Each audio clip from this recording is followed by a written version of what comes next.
It was quiet in the cold dark of space. Stars blinked like tiny eyes in a sleeping sky. No sound, no life, just silence stretching between galaxies. But one day, that silence broke. A deep space listening station, far from Earth, hidden inside a frozen asteroid belt, caught a strange noise. At first it sounded like static, a buzz, then a whisper, then words broken and filled with fear. Help. Please, they are coming. We cannot fight them. The signal was weak, like someone calling from underwater. It was old. The data showed it had been sent nearly 30 years ago, but it had just reached Earth. The technicians froze. One of them played the last few seconds again and again. A voice, alien and terrified, cried out with final desperation, "This is the end. If anyone hears this, beware. They found us." The technician in charge, a young man named Carter Reeves, reported the signal to command. Within minutes, the signal reached Earth's defense core, high above the planet. Inside the steel fortress known as the Citadel, the top leaders of Earth's military gathered. Earth wasn't the same planet it had once been. The humans had changed. They were no longer the peaceful explorers of the early space age. After centuries of survival on their dangerous planet, after brutal wars and bitter peace, they had become something else, something fierce, something feared. They were Deathworlders now. Earth had been labeled a Class 12 death world by the Galactic Council, home to the most violent storms, aggressive creatures, extreme temperatures, and a species that had not only survived, but had conquered it all. Humans were known across the galaxy for their adaptability, their anger, their refusal to die. When they arrived, other civilizations either ran or bowed. General Voss, a tall man with metal arms and deep scars from wars long gone, listened. To the alien message with narrowed eyes, around him, commanders and intelligence officers sat in silence. They had seen death. They had created it. But this message, it was different. This isn't just a distress call, General Voss said slowly. It's a warning. Another officer nodded.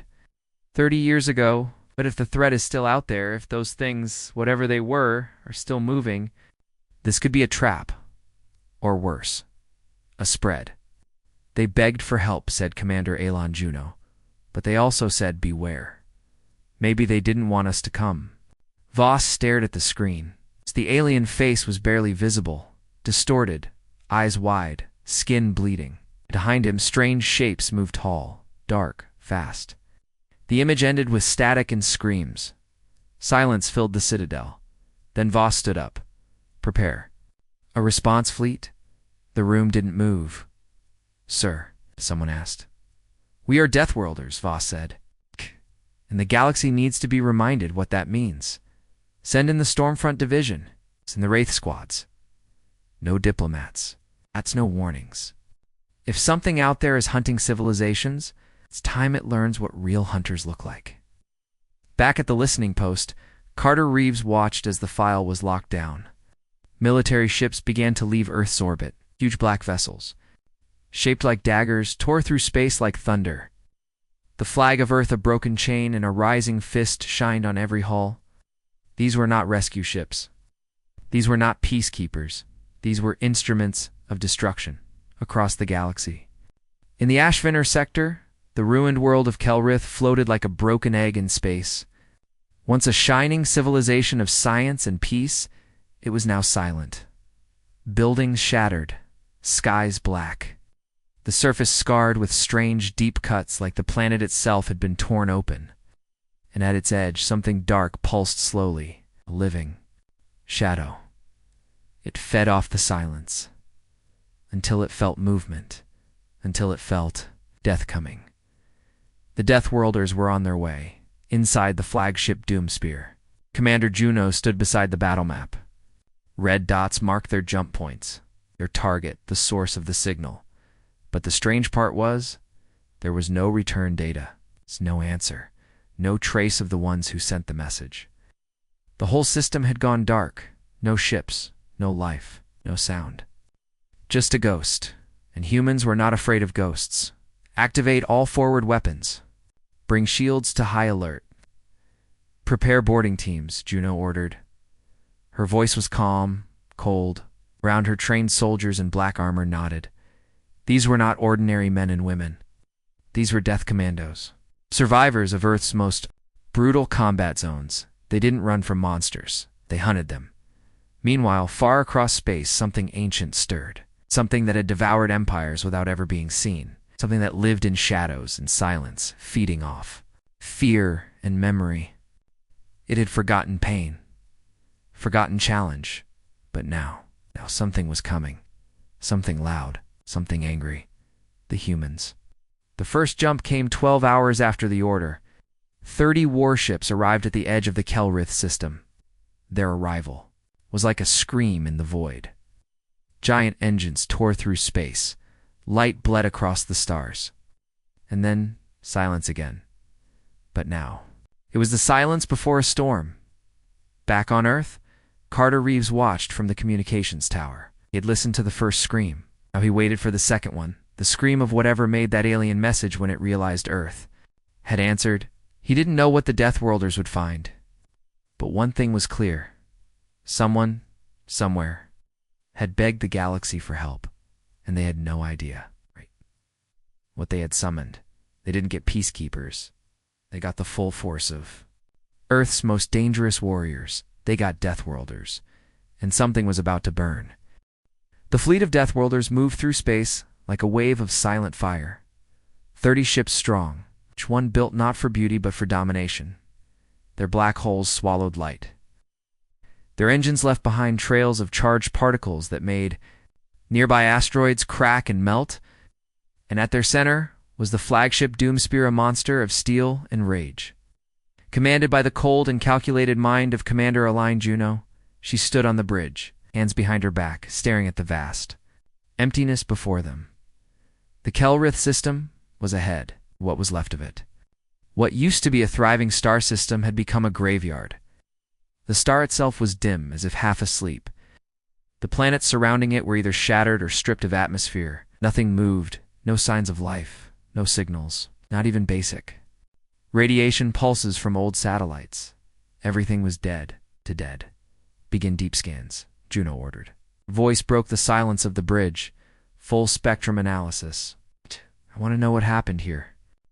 Lieutenant Granger, the lead analyst, looked confused as he stared at his data screen. Commander, this place isn't just abandoned. It's empty. Like something removed everything. Not destroyed. Removed. There's no tech debris. No power.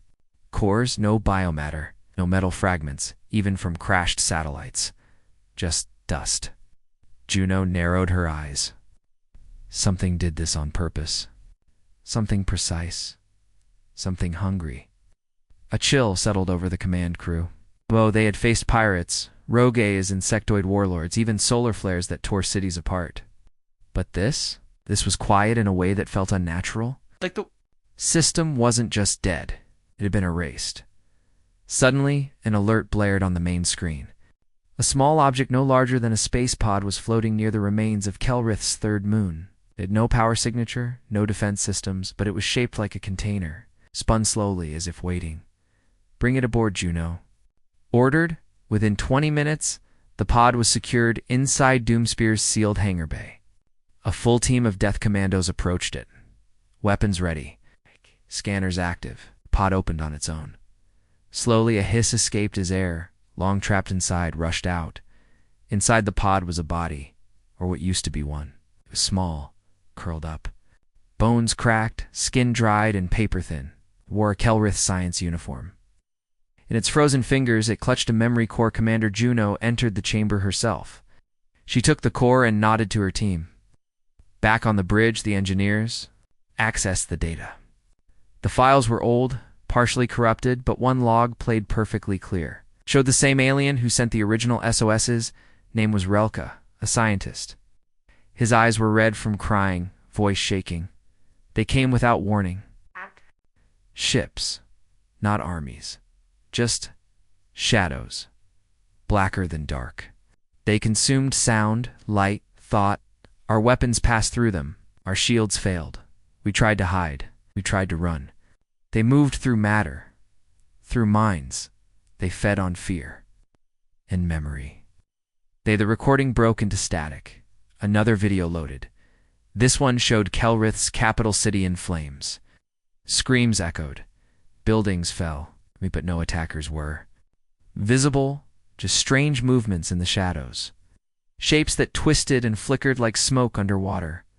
Lieutenant Granger stepped back. "Commander, what kind of enemy are we dealing with?" Juno stood silent. Then she spoke. "One that kills from the inside out. One that doesn't just destroy life, consumes it. Thought, emotion, identity." Her voice dropped lower. "Something beyond war. Beyond reason." Suddenly, the ship's internal sensors lit up. Spike in energy. Not from the engines, not from weapons. From the walls themselves. The metal seemed to pulse, like a heartbeat. Then the lights flickered. For just 1 second. But it was enough.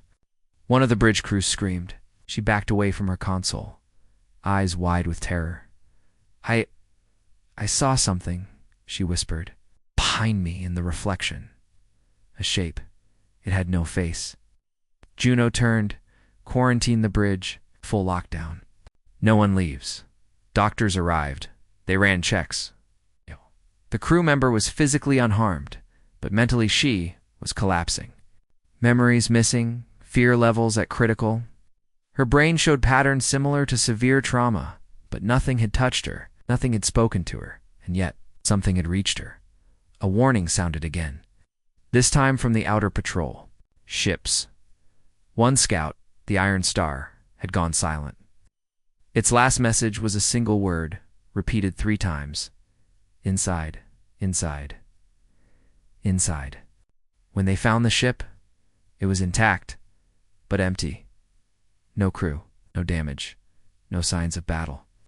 Just weapons left on the floor, systems still running, lights blinking. Commander Juno clenched her fists. This is a predator unlike any we've known. She stood before her soldiers that night. Shadows danced across the steel walls. "We came to answer a call," she said. "But this isn't a rescue. This is a hunt. Something ancient, something silent is watching, testing us. But we are not weak. We are not prey." She raised her fist. "We are Deathworlders. We don't run from monsters. We become theirs." The crew prepared for deep system descent. The stars outside seemed to twist. Reality itself felt thinner, as if something just beneath the skin of the universe was pressing outward.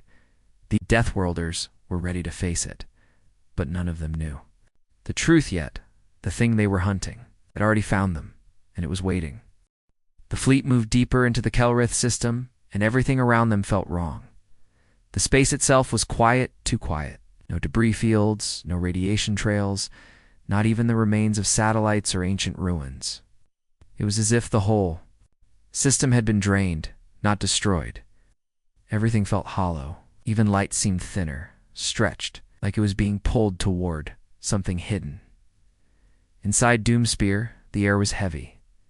No one spoke unless ordered to. The memory of the silent ship, Iron Star, still haunted them. An entire crew vanished. No sign of struggle, no damage, no clues. It had been like walking into a grave that didn't know it was a grave. Even the black-armored death commandos were uneasy, checking over their gear twice, sometimes 3 times. These were soldiers who had walked through hell on Earth. They were not afraid of blood or fire. But this was different. Commander Elian Juno stared at the main screen as the fleet slowed near the inner edge of the system. Before them floated the last planet of Kelritha, massive gas giant with swirling dark clouds and deep red storms. Orbiting, it was a large artificial ring, broken in several places, once a defense station. What caught their attention, however, was the object at the planet's polar monolith. Black, still, floating, unmarked. No signals, no defenses, just waiting. "We're picking up a pulse," said Lieutenant Granger, his voice dry. "Roof frequency. Organic. It's not a machine. Send in drones," Juno ordered. The drones approached. Nothing attacked. Nothing moved. They scanned the monolith. It had no heat signature, no visible seams, no readable material. But the closer they got, the stranger the readings became. Time signals started glitching, distance sensors looped, cameras blurred. One drone simply vanished. No impact, no error. It just blinked out of existence. Then a second drone stopped moving. Its camera showed a flash of static hand, then a reflection. But not of space, not of the gas giant. It showed a corridor. Human-built, metallic walls, lights, a figure, wearing Earth fleet armor. "Pull the feed now," Juno barked. But it was too late. The drone's systems fried. Its last sound, a whisper, human, soft. I remember now. Crew stood frozen. That was Sergeant Hill, whispered one commando. "He vanished during the last Earth campaign on Carthus 9. We never found his body. That was 5 years ago." Commander Juno clenched her teeth. This isn't an enemy that kills the body. It feeds on the mind. It collects thoughts, memories. She turned to her second in command. "Prepare a boarding unit. I want that monolith explored." Carefully, no AI systems, full analog fallback. The team launched within the hour, moved in silence, flying in stealth pods toward the monolith. The closer they got, the colder it became. Their suits registered temperature drops beyond physical explanation. The gas giant's clouds below seemed to slow and stretch unnaturally as they approached. The surface of the monolith rippled. Not metal, not stone. It was something else, like something alive. The boarding team landed, like their boots touched the surface but didn't echo. It absorbed sound. Light twisted around them. They activated tethers and safety lines, but nothing felt solid. The monolith had no gravity, no resistance. It was like walking on a shadow. Then an opening appeared, a doorway tall and dark, like it had always been there, but they had only now noticed it. They entered. Inside it was pitch black. No lights. Worked. Flashlights flickered. Radio contact with Doomspear weakened, but something was inside. Something old. They could feel it pressing on their minds like a deep ocean. They heard whispers that weren't real. Memories that weren't theirs. Names, voices, regret. One Commando Callance topped moving. "I see my sister," he said. "She died when I was a kid. But she's here. She's calling me." Juno's voice came over the coms loud and sharp. "Callan, hold position. That is not your sister. That is not real." But he was already gone. 1 second he stood in the corridor. The next he was part of the wall, merged, like melted plastic. Eyes open, lips still moving in a silent scream. The team fell back, panicked. Another commando screamed and opened. Fire, but the bullet simply disappeared into the walls. Nothing responded. The monolith didn't fight back. It didn't need to. It was already inside their heads. Outside, Juno ordered an immediate extraction. The team barely escaped. At a loss. One catatonic. One whispering strange phrases in an alien tongue. The monolith remained unchanged, but the Doomspear was no longer alone. A second object appeared, not on sensors, just there. Long, thin, almost insect-like in shape. It moved with no engine trail, no propulsion, but it approached fast. It wasn't a ship. It wasn't alive, but it was watching. "Target it," Juno said. Weapons locked, Granger confirmed. Fire. Missiles launched, railguns roared. Lasers tore through the void.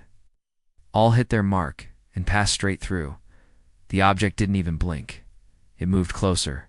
No attack, just presence. And then the fleet began to receive a signal, not a voice, not a language, a feeling, a pressure. "Do you remember what you are?" And then images flashed through every human mind on the fleet. War, fire, genocide, Earth's worst crimes. Ancient history, modern brutality. The ugly truth of their rise to power was showing them their own darkness. Juno gripped the console. Blood dripped from her nose. "This thing doesn't kill us with weapons. It breaks us with truth." But then she stood straight, face like stone. "Good. Let it see who we are. Recharge weapons. Set the fleet to full attack mode. We don't run from what we are. We embrace it. The fleet formed a wall. Engines roared to full life. Deathworlders did not fear pain. They were born in fire, forged in war. If this enemy wanted to taste fear, it picked the wrong species, because humans don't break, they burn. The fleet lit up like a storm of fire. 30 warships locked their weapons and prepared to bring the full wrath of Earth down upon the unknown force that dared to reach into their minds. Every gun charged, every missile bay opened, every pilot braced. The humans had faced monsters before. They had fought in nuclear winters, crawled through acid storms, torn their way through alien warlords and machine uprisings. But this was different. This wasn't just an enemy. It was a question, a whisper, a mirror, and it had no shape, no body, only presence. The second object was a thin, ghostly shape that had appeared without warning, now drifted close to the outer defense line. It didn't fire, didn't speak, but it watched. From every angle, from every shadow, like it was learning them, studying them, testing their reaction. On the bridge of Doomspear, Commander Juno paced slowly, her fingers tapping against the steel railing. "They want us to see ourselves," she said, not looking at anyone in particular. "They think showing us our past will make us afraid, make us doubt." Lieutenant Granger, pale and sweating, stared at the flickering screens. "But it's more than that, Commander. I think they feed on it. Fear, guilt, pain. They don't destroy life. They consume the memory of it. They erase identity." Juno nodded slowly. "That's why the Kelrith vanished. That's why their worlds are empty. They weren't killed. They were forgotten, eaten, like they never existed." The ship shuddered. From inside, Deck 7 reported power failures. Crew members fell unconscious without cause. Others screamed about voices, seeing people they had lost years ago, parents, friends, even enemies. One soldier tried to shoot himself, claiming it had already taken his memories. Whatever the enemy was, it was now inside the ship. Not physically, but mentally. A virus of thought. Predator of the soul. Juno slammed her fist onto the command table. "Fight now, full charge. Aim at the monolith. It's all ships fire on my mark." But Commander Granger warned. "The monolith isn't doing anything. It's just sitting there." "Exactly," Juno growled. "It's the heart of this infection. It's where the memory parasite is anchored. If we destroy that, we cut off its root." She raised her voice to the fleet. "This is Commander Juno of Doomspear. Fire on target Alpha. Unleash everything." In that moment, the Deathworlders reminded the galaxy why they were feared. The sky turned white. Railguns screamed, missiles streaked across the stars, plasma beams ripped through the void like dragon's breath. The monolith was hit again and again. Shockwaves tore through its surface, but it didn't crack. It didn't move. It absorbed everything like it was drinking the attack, and then something broke. Not the monolith, not a ship, the universe. 4. 1 second, all sound vanished. The stars went black. Time paused, and in that silence, every human saw the same thing. A dark sea.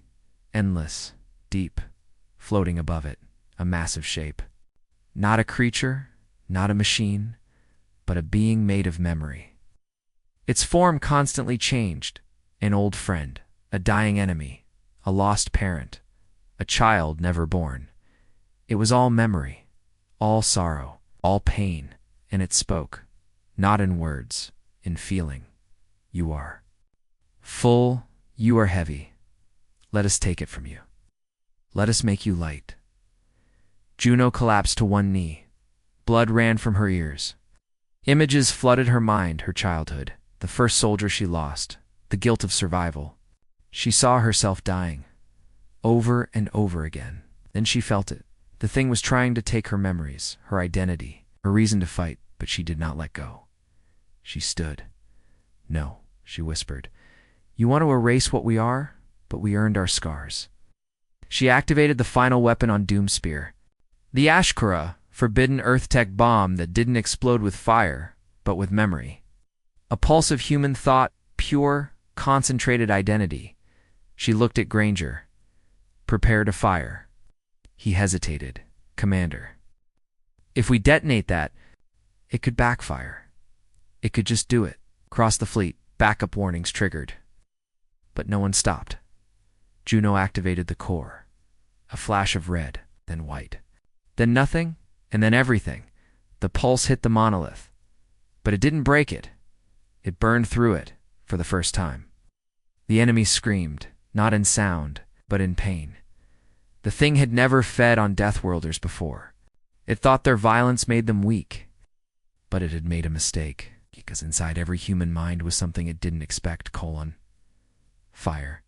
Not fear, not sorrow, but rage. Strength, memory wrapped in defiance. A refusal to forget, refusal to die. The monolith cracked. The shadows began to burn. The ghost ship vanished, and in the quiet that followed, the Kelrith system seemed to breathe again. Static faded. Light returned. A single signal appeared. A Kelrith survivor, trapped in cryo, hiding in the lower moon vault. The fleet moved in silence. They had not won, not yet, but they had wounded the darkness, and it now knew what it had called. Not saviors, not victims, but something far worse.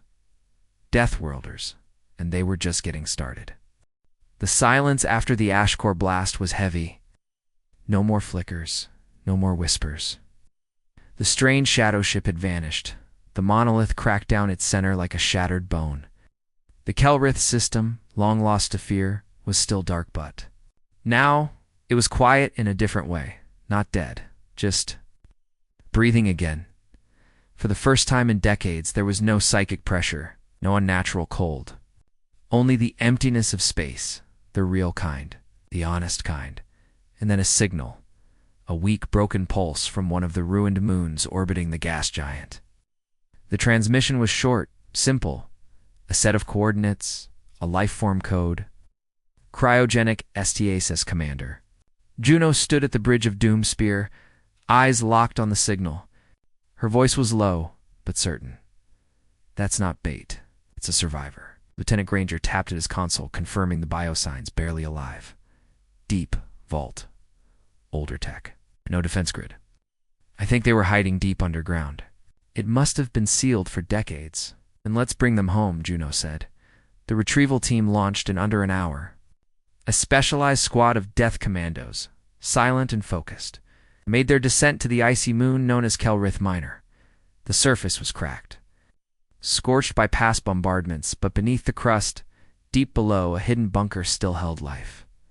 They broke through layers of rock and steel, following the beacon through narrow tunnels choked with ice. The air inside was stale, dry, untouched for over 30 years. At the end of the main corridor, inside a chamber surrounded by ancient alien tech, lay the CRYO-pod. It hissed as it opened. Inside was a thin, withered figure, eyes closed, skin pale gray, breathing shallow but steady. Kelrith species, clearly a scientist. A name was etched on the side of the pod, REL-K, the same alien whose message had first reached Earth, the same voice that had sent the galaxy's most desperate SOS. He was alive, back aboard Doomspear. Medical teams stabilized him, slowly bringing him out of stasis. The bridge was silent as Juno approached the glass of the med chamber. The alien was waking slowly, painfully. His eyes opened, wide and full of ancient fear. He stared at her, and the first thing he said was not thank you. You shouldn't have come. Juno leaned closer. Why? Are they? What did this to your people? Relka's voice was hoarse. He thought it was a machine, a weapon, but it's older than that. It's not alive. It's not dead. It's something that became. After the first civilizations vanished, it feeds on thought, on what makes a species real. He coughed, struggling for breath. We built the monolith to contain it, not to study it. We buried it in orbit, locked it away. But we failed. It got into us, into our minds. We called it the Veil. Granger watched from the screen. What does it want? Relka shook his head. Doesn't want anything. It just is. It has no anger, no purpose. It erases. Because that's what it does. Fine civilizations, when they reach their peak, when they become complex, powerful, full of thought, then it feeds. It fed on you, Juno said flatly. He nodded. It left only me, because I forgot everything.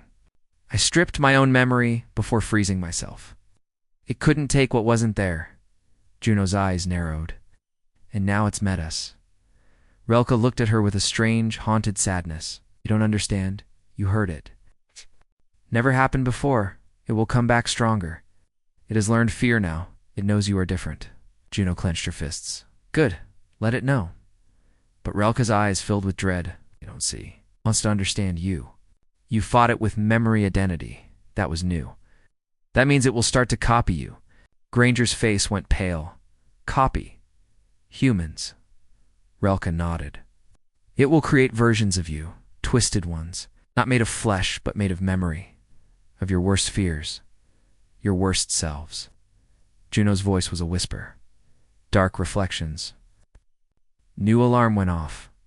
Long-range sensors picked up multiple anomalies. At the edge of the system, dozens of faint energy signatures. No ships, no transmissions, just flickers. And moving closer. One screen flickered on, and they saw it. A shape, human, black, armored, helmeted, walking through space without a ship. But it had no life signs. Just thought echoes. A Deathworlder, made of memory. It stared at the camera and smiled more. Flickers followed. Hundreds, thousands, double quotes. They are not coming, Juno said coldly. They're already here. Relka's voice shook. Then it has begun. Commander Juno stood slowly, fire in her eyes. Contact Earth. Inform command. She turned to her crew. We just entered a war for the soul of the galaxy. The humans had come answering a call for help. Now, they were the last line between identity and oblivion, and the Veil had found its first true challenge. The Veil didn't roar when it attacked. It didn't send fleets or armies or ships made of steel. Instead, it sent something far worse than them. Thousands of humanoid shapes appeared at the edge of the system. First, they looked like soldiers in Earth fleet armor-black suits, visors, weapons. They stood still, silent in the vacuum of space. But they were wrong. Their movements were off, too smooth, their shapes too perfect. Their faces, when the visors flickered, looked familiar, identical. They looked exactly like the men and women aboard the fleet. Commander Juno watched from the bridge of Doomspear. As one of the shadows stepped forward and turned its face directly toward her, it was her. Same eyes, same face, same scars. But this thing was hollow. Its smile didn't mean joy. It meant understanding. It meant imitation. They're not just copying us, Lieutenant Granger whispered. They're copying our memories, our mistakes, our regrets, everything we buried inside ourselves. It's walking out there now. Shadows began to move, not in straight lines, not like ships, but like thoughts. They flickered, then appeared closer. No engine trails, no heat, just presence. They were weapons made of guilt, fear, rage, and sorrow, reflections of humanity's darkest corners. Ready the fleet, Juno commanded. We're not just fighting shadows, we're fighting ourselves. The first wave hit without sound. Boarding. Alarms screamed. Shadow figures phased through holes like ghosts, appearing inside corridors, walking through bulkheads as if matter meant nothing.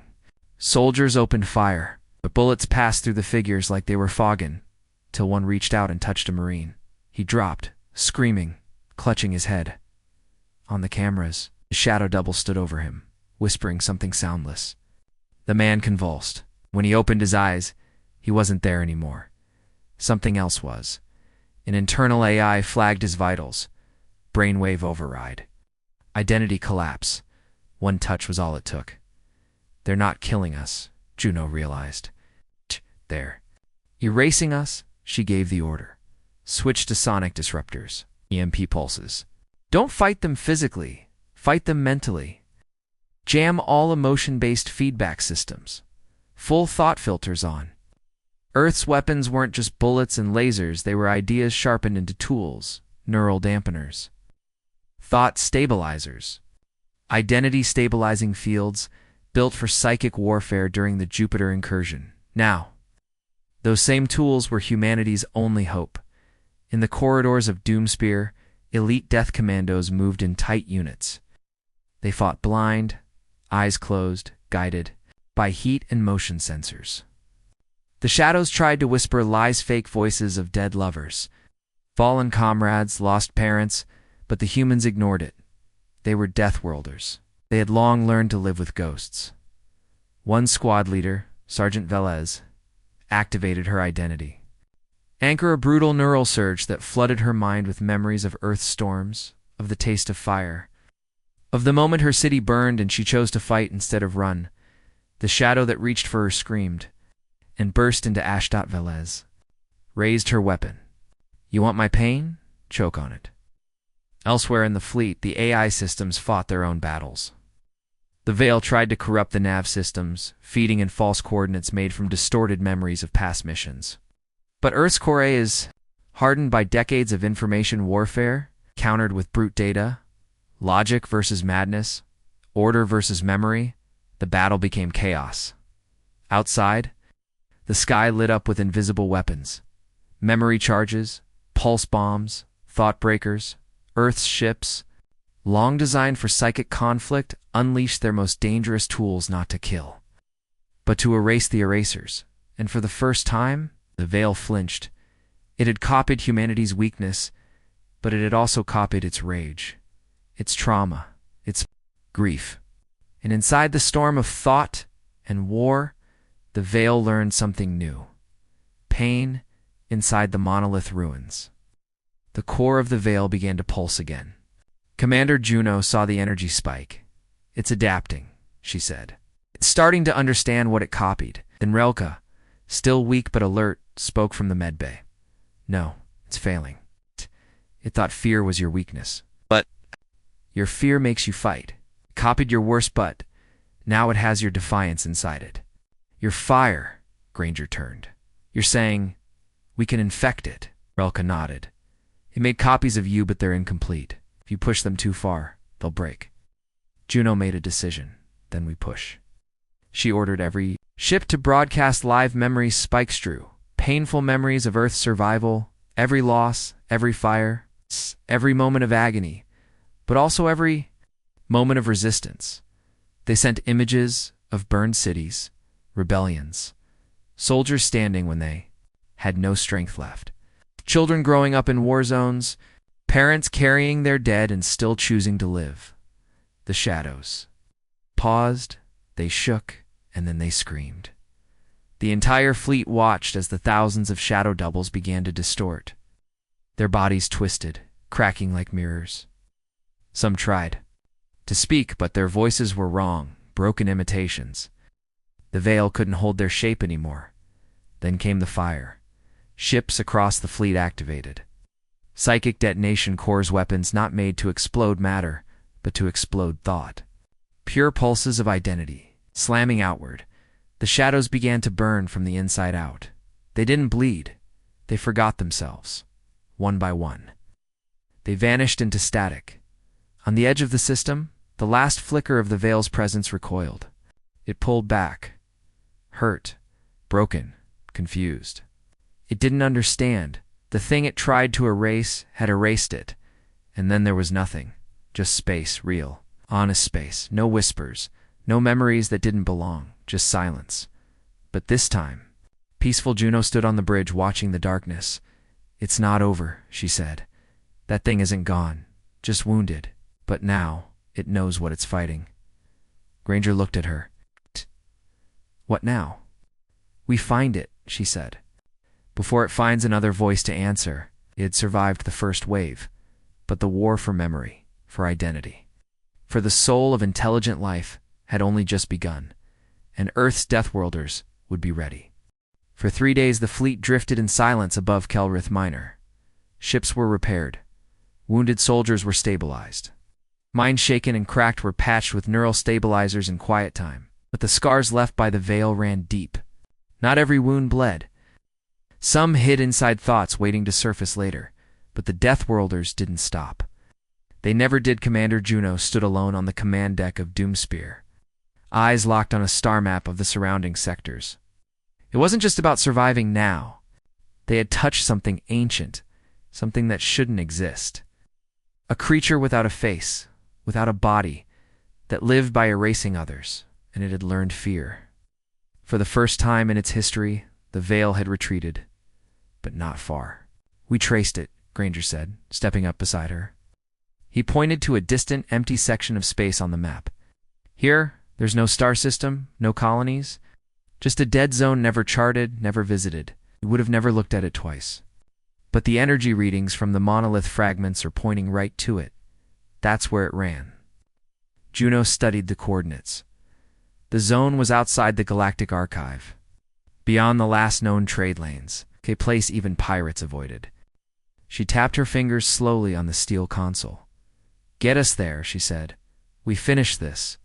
Within hours, the fleet aligned. The jump was long, risky, but there was no hesitation. The Deathworlders didn't run from darkness. They hunted it. And what they found was worse than any of them imagined. They came out of warp on the edge of a dying nebula, gray and lifeless, with no stars to warm it. At the center floated ruins, but not like any ruins seen before. These were massive, bigger than cities, entire planets shattered and carved into shapestrings. Towers, frozen rivers of broken stone drifting in gravitational suspension. Symbols were carved deep into the debris, ancient, strange, and unreadable. It wasn't a battlefield. It wasn't even a graveyard. It was a memory. A forgotten one. "This place," whispered Relka, who had joined them on the bridge for the approach. "This wasn't just the Veil's home. This was its first meal." Juno looked at him. "You're saying it didn't come from here, it came to here?" "Yes," he nodded. "And this was the first civilization it consumed. Before your kind, before mine. Before the galaxy as we know it. The fleet deployed drones. Probes scanned the wreckage. The materials were unrecognizable. The tech was advanced, beyond anything Earth had seen even in the deep black projects. Some fragments emitted sound, ancient voices. Singing, crying, laughing, not words. Just emotion, echoes trapped in time. "This civilization wasn't wiped out by war," Granger said, listening. "They were unmade. Like their thoughts were pulled from history itself, but one structure remained mostly intact. Stationed the size of a moon, half buried in a cloud of ash and static storms. The scans called it a ruin. But it still hummed. Alive. The fleet moved in closer. As the ships approached, a single signal reached them, and like any before. Not a cry for help, not a scream. It's just a song. Low, beautiful, haunting. It played across all channels, and behind the song, a voice, faint, distant, but clear. "You are not the first to fight it, but you may be the last." Juno ordered a landing party. Doomspear's elite went in full mental shielding. Physical armor analog comes only. The team entered through a torn docking ring, stepping into the remains of a station built by hands long gone. The halls were strange, too tall, lit by a soft white glow that had no source. Murals on the walls showed galaxies, stars being born and dying. And then, black waves swallowing them whole. At the core, they found it. A chamber, round, a seat. A figure. It had long since died, but its bones were fused into the chair, arms locked in place. It was not human, not Kelrith. Something else. Tall, slender. The skull looked almost insectoid, yet delicate. One hand pointed upward, toward a console. And on that console was a map. The Deathworlders took it back. Once decoded, it revealed something shocking. The veil wasn't spreading randomly. It was moving in a pattern, a spiral. Across thousands of years, it had followed a course, devouring civilizations one by one. And Earth. Earth wasn't a mistake. It was the next turn on the spiral. It had always been coming. Juno stood before her war council. The data was displayed in front of them. Silence filled the room. "We were meant to be erased," she said. "But we weren't. We're still here, still fighting," Relka added. "Because your minds aren't like the others. You don't run from pain. You carry it. You use it. That's why the veil can't fully copy you." Granger nodded slowly. "So what if we give it something it can't consume?" Juno's eyes lit with fire. "Like a weapon made from memory, it doesn't understand hope, sacrifice, honor. Not rage, not grief. The things that make us more than animals." They looked back at the map. The veil had gone underground again. But now they knew where it was going, what it was seeking. And for the first time in galactic history, someone would hunt it. This wasn't just about saving Earth anymore. This was about saving everyone, and the Deathworlders were ready to bring the fire.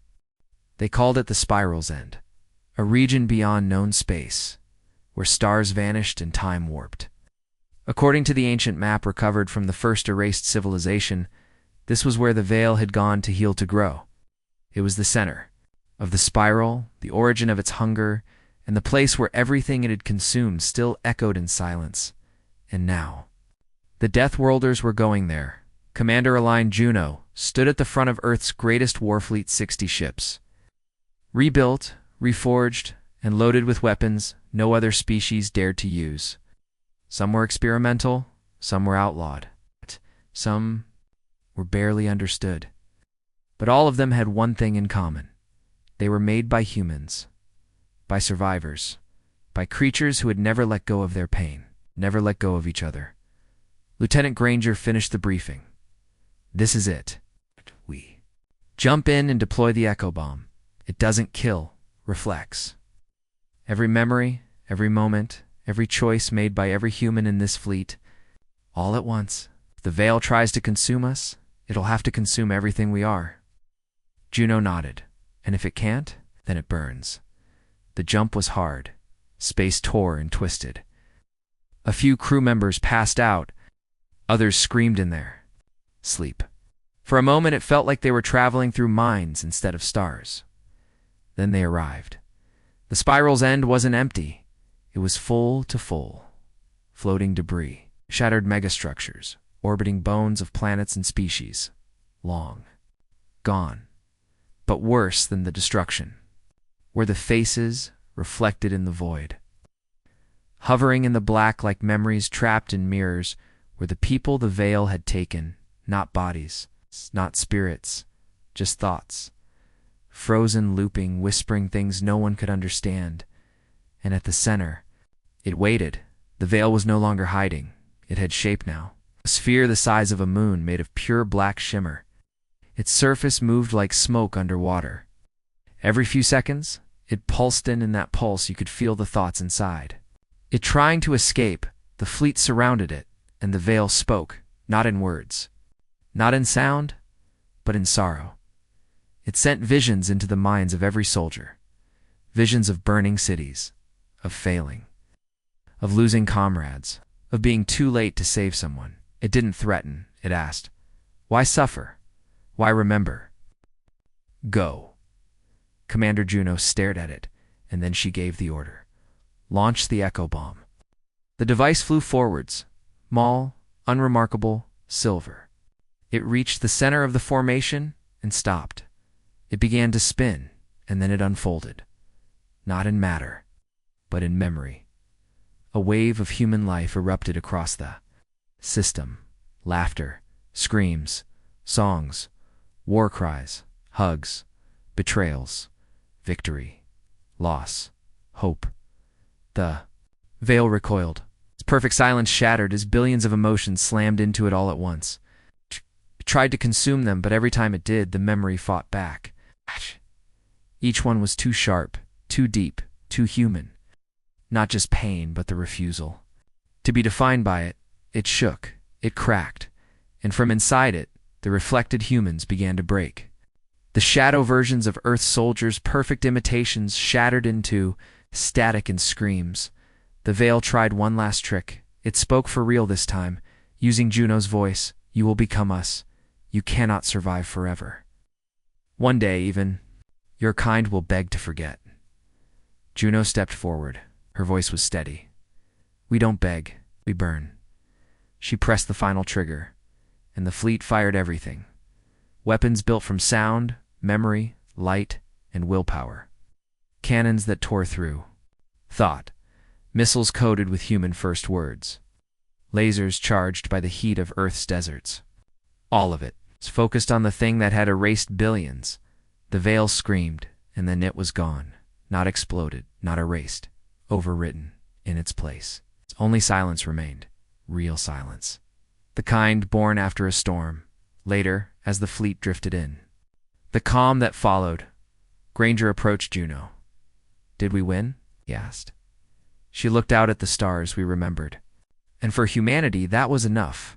Because in the end, the Veil had made one fatal mistake. It thought memory was weakness, but it was humanity's greatest weapon. And now, the galaxy knew, if you cry for help, Earth may come. But if you dare to erase what they are, the Deathworlders will come with fire.